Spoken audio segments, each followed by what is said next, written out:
시사 도민고 김은국 교수의 이슈 이제부터 시작합니다.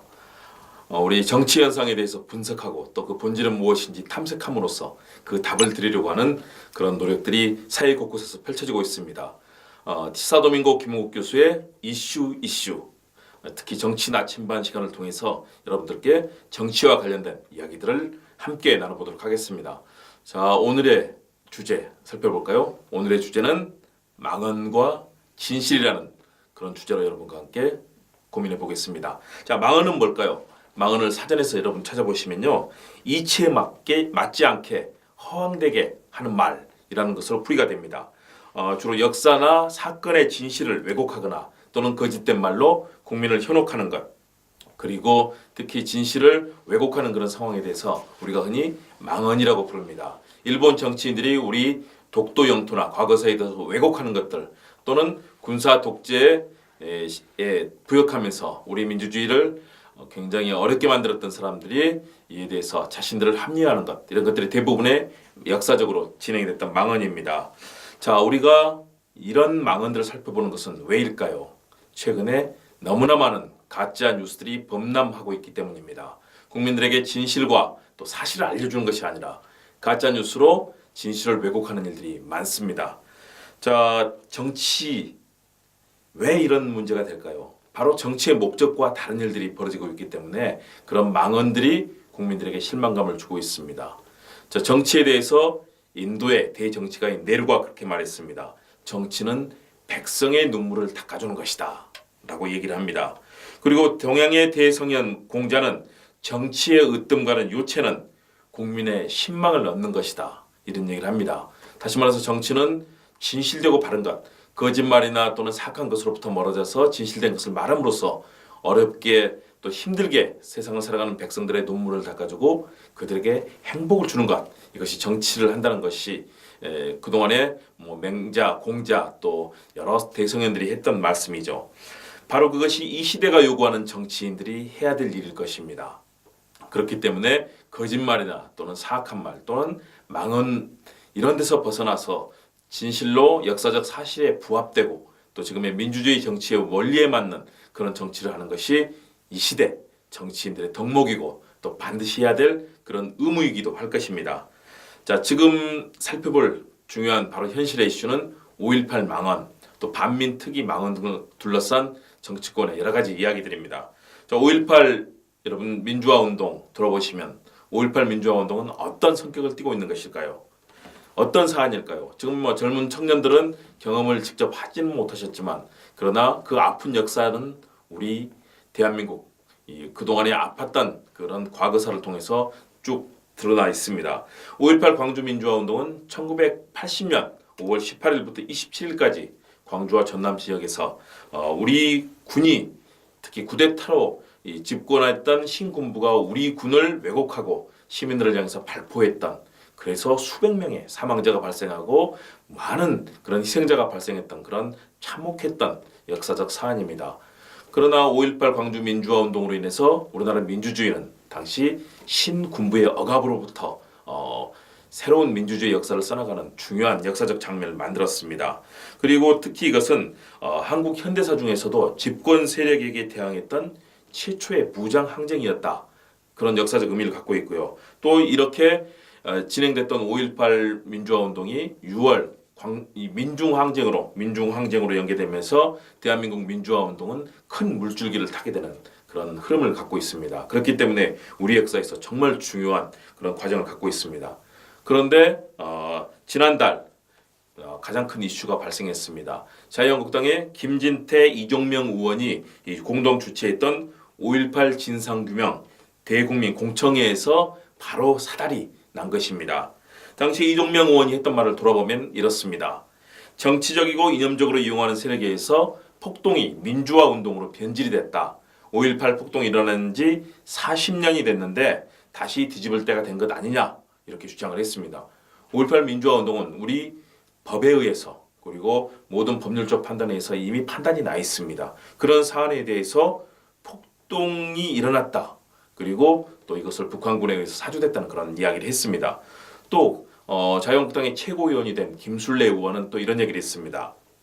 5.18 진실을 규명하고 북한군이 개입했다는 역사적 진실을 파헤치기 위한 노력이 있었지만 보수 우파의 가치를 지키는 의원들이 많이 노력하지 않고 게을렀다라는 그런 얘기를 했습니다. 그러면서 피해자였던 광주 시민들을 폭도로 매도하는 그런 발언을 내놓았습니다. 국민들이 분노하고요. 또 이에 대해서 여러 가지 목소리를 내기도 했습니다. 또 김진태 의원은 또 어땠습니까? 5.18 문제만큼은 우파가 결코 물러나서는 안 된다라는 그런 얘기를 했습니다. 또 전당대에 나온 사람들이 이러니 저러니 해도 5.18만 또 5.18 문제만 나오면 꼬리를 내린다. 힘을 모아 투쟁했으면 좋겠다라면서 5.18 광주민주화운동을 훼손하는 그런 발언을 했습니다. 참으로 충격적인 일입니다. 대한민국의 헌법기관인 국회의원들이 광주민주화운동을 폭동이다. 그리고 5.18 유공자를 괴물집단이라고 또 시민들을 폭도로 매도하는 일이 벌어진 것입니다. 있을 수 없는 일입니다. 상상도 할 수 없는 그런 일입니다. 이미 역사적인 판단 그리고 법적인 평가도 끝나 있습니다. 이런 민주화 항쟁에 대해서 근거 없는 유언비어가 등장하고요. 특히 북한군 개입설 여기에는 색깔론을 의도하는 그런 아주 부당해 보이는 그런 의도도 엿보입니다. 피해자인 광주 시민들을 폭도로 매도한다. 이런 발언들은 헌법기관, 국민들에 의해서 선출되고 국민들에 의해서 녹을 먹는 헌법기관으로서 할 수 없는 말이죠. 상상도 할 수 없는 헌정유린입니다. 더불어서 민주주의와 법치주의를 부정하는 그런 반헌법적이고 반민주적인 그런 발언이라고 할 것입니다. 대다수 국민들은 이런 국회의원들이 과연 국회의원 자격을 유지할 수 있을 것이냐 제명하라는 그런 요구들을 많이 하고 있습니다. 본인들이 자발적으로 사퇴하고 또 국회의원직에서 물러나야 된다는 그런 얘기들을 많이 하시지만 본인들은 이에 대해서 입장을 내놓지 않고 있습니다. 이 같은 발언들에 대해서 각 정당들이 내놓았던 그런 입장을 본다면 우리가 쉽게 평가를 할 수 있습니다.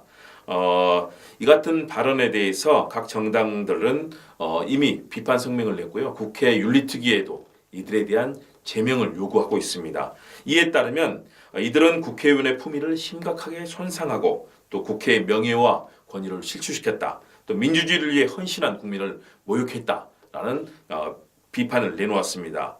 또 대한민국 입법부, 사법부, 행정부가 공히 규정했던 5.18 민주화 운동의 성격을 부정함으로써 민주 헌정체제의 판단 자체를 부정하는 위험한 행동을 했다라는 그런 비판을 했고요. 그래서 대한민국 헌법 제7조를 위반했고 또 국회법 제25조 품위 유지의 의무도 위반했다는 그런 판단입니다. 또 국회의원 윤리강령 제1호를 위반했고요. 국회의원 윤리강령 제2호도 위반을 했으며 국회의원 윤리실천규범 제2조 품위 유지를 위배했다라는 것이 이 국회의원들의 동료 국회의원들의 비판이고 이들이 국회 윤리특위에 제명했던 제명을 요구하면서 내놓았던 이유이기도 합니다. 참으로 안타까운 일이 대한민국 국회에서 진행이 되고 있습니다. 자, 또 다른 사안으로 넘어가 보겠습니다. 또 다른 망언은 자유한국당 나경원 원내대표 입에서 나왔습니다. 나경원 원내대표는 지난 15일 자유한국당 최고위원 회의에서 국가보훈처의 독립유공자 포상 분류자 재심사를 비판하는 과정 중에서 우파는 곧 친일이라는 프레임을 문재인 정부가 만들고 있다. 해방 후에 반민특위로 인해 국민들이 무척 분열했던 걸 모두 기억하실 텐데 이런 전쟁이 다시 일어나지 않도록 해달라라고 말하면서 논란을 증폭시켰습니다. 우파는 친일이라는 프레임을 통해 앞으로 역사 공정이 시작되는 것 같다. 그러면서 이제 여러 가지 비판적인 이야기를 나경원 원내대표가 했습니다. 참으로 놀라운 일이라고 할 수 있습니다. 자, 반민특위가 어떤 역사를 갖고 있습니까? 친일파의 반민족 행위를 처벌하고 또 민족 정기를 다시 세우기 위해서 반민특위가 출범했습니다. 이 반민특위를 왜곡하고 정치적인 논란거리로 만든 것이 나경원 원내대표의 발언입니다. 그동안 자유대 행사에 참석하거나 일왕의 행사에 참석하는 등 친일적인 행보를 통해서 논란을 벌였던 나경원 원내대표 이번에는 반민특위의 역사를 왜곡하는 그런 발언까지 내놓으면서 국민들의 화를 돋구고 있습니다. 참으로 황당하고 안타까운 일입니다. 이 같은 발언에 대해서 정치권에서도 여러 가지 반응이 나왔습니다. 더불어민주당의 윤호중 사무총장은 이렇게 얘기했습니다. 반민특위를 야밤에 습격해 강제로 해산시킨 이승만 전 대통령의 행위가 잘했다는 것인지 입장을 밝히라. 이런 망언이 계속되고 있기 때문에 한국당을 구구민족당, 반민족당이라고 이야기한다. 그리고 여러 가지 나배 경원 같은 이야기가 나오고 있는 것 아니냐라고 윤호중 사무총장은 비판을 했습니다. 민주평화당은 거기서 한 발 더 나갔습니다. 토착 왜구 나경원을 반민특위에 회부하라 라는 그런 문정선 대변인의 논평이 나왔습니다. 국회의원 나경원 의원은 토착 왜구란 국민의 냉소에 스스로 커밍아웃을 했다. 한국당은 명실상부한 자유당의 친일 정신, 공화당, 민정당의 독재 DNA를 계승하고 있다. 실패한 반민특위가 나경원과 같은 국적불명의 괴물을 낳았다라고 문정선 대변인은 비판을 했습니다. 다시 반민특위를 만들어서라도 토착 왜구는 청산돼야 한다라는 것이 민주평화당의 입장입니다. 또 정의당도 그런 얘기를 했습니다. 도둑이 제발 저린다는 말이 있는데 한국당이 친일파의 후예임을 고백한 것에 진배 없다라면서 반민특위 망언까지 극단적인 망언 시리즈를 중단하고 국민 앞에 사과하라라는 그런 비판을 정의당 윤소아 원내대표가 내놓았습니다. 오죽하면 파비앙 살비올리 UN 진실정의배상 재발방지 특별보고관의 성명까지 나왔겠습니까? 특별보고관은 정치인의 표현의 자유가 있어서 발언을 막을 수는 없지만 국가가 즉각적으로 대응해야 한다. 국민이 분열됐다고 하는데 어떤 식의 분열인지 따져야 한다. 또 망언에 국가가 강력 대응해야 한다라고 비판을 했습니다. 이 살비올리 UN 특별보고관은 정치인들이 진실화해위원회와 같은 진상규명 노력에 대해서 분열이라고 하면서 부정적 말을 하는 현상은 어느 나라나 발생하긴 한다. 대신에 이런 망언을 강력하게 대응하는 것은 국민의 몫이다라면서 국민들이 이 같은 발언에 대해서 적극적으로 대응해 줄 것을 요청을 했습니다. 바로 국민들이 나서서 이 같은 잘못된 망언들에 대해서 역사를 왜곡하는 망언에 대해서 응징해달라는 것이 바로 UN 특별보고관의 그런 입장입니다. 그동안 나왔던 망언의 행태 참으로 참담하고 또 처참하기까지 합니다. 우리의 역사를 왜곡하고 또 가짜뉴스를 끼워 넣어서 국민들의 시각을 오도하는 행위, 이것이 다시 일어나지 않도록 하는 것이 우리의 역사적 과제일 겁니다. 국회는 윤리특위에서 이들 의원들을 제명해야 합니다. 또 당사자인 김진태, 이종명, 김술래, 나경원 의원은 국민들의 앞에 석고대죄하고 또 의원직을 당연히 자진 사퇴하는 것이 정도일 겁니다. 역사 왜곡, 헌정유린, 법치주의와 민주주의 부정, 이런 일을 헌법기관인 국회의원이 한다는 것, 다시는 용납해서는 안 될 겁니다. 흑인들에 대해서 노예 해방을 했던 미국의 에이브러함 링컨 대통령이 한 말이 있습니다. 국민의 일부를 처음부터 마지막까지 속일 수는 있다. 또한 국민의 전부를 일시적으로 속이는 것도 가능하다. 그러나 국민 전부를 끝까지 속이는 것은 불가능하다라고 말했습니다.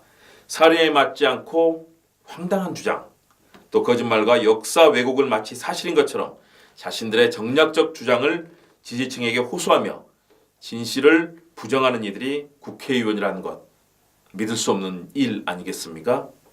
국회는 조속히 이들의 의원직을 제명해야 합니다. 또 소속 정당 역시 이들을 제명 처분함으로써 정치활동을 할 수 없게 대한민국의 역사를 더 이상 왜곡할 수 없도록 해야 합니다. 국민들 역시 마찬가지입니다. 다음 선거에서 반드시 이들이 국회에 진출할 수 없도록 매서운 회초리를 들어줘야 합니다. 그래야 잘못된 역사가 다시 반복되지 않고 또 역사를 왜곡하는 일이 사라질 겁니다. 거짓말, 편향된 시각으로 우리 정치를 오염시키는 것 반드시 막아야 합니다. 국민의 눈높이에 맞는 시대적 요구에 화답하는 바르고 열정 가득한 그런 정치인들이 우리 국민의 열정에 보답할 수 있습니다. 우리 국민들의 사랑을 받는 정치가 다시 한번 꽃피어나길 기대하면서 우리 신동엽 시인의 시 껍데기는 가라 여러분께 들려드리도록 하겠습니다. 껍데기는 가라 신동엽, 껍데기는 가라 4월도 알맹이만 남고 껍데기는 가라, 껍데기는 가라 동학년 곰나루에 그 아우성만 남고 껍데기는 가라. 그리하여 다시 껍데기는 가라. 이곳에선 두 가슴과 그곳까지 내논 아사달 아사녀가 중립의 초리창 앞에 서서 부끄러움 빛내며 맞절할지니 껍데기는 가라. 한라에서 백두까지 향기로운 흙가슴만 남고 그 모든 쇠붙이는 가라. 신동엽 시인의 시입니다. 자, 정치권 스스로 성찰하고 고뇌하면서 국회 내에 썩은 물을 걸러내야 합니다. 진솔하고 진실한 마음으로 국민을 위해서 정치인들이 봉사하는 그런 문화를 만들어야 합니다. 망언들, 껍데기들, 쇠붙이들, 거짓 뉴스들 모두 사라져야 할 것들입니다. 우리 국회에는 진실과 정의, 민주주의와 바른 가치를 담은 정치가 회복되어야 합니다. 이것이 대한민국 정치가 살 길일 겁니다. 감사합니다, 여러분. 다음 시간에 뵙겠습니다. 고맙습니다.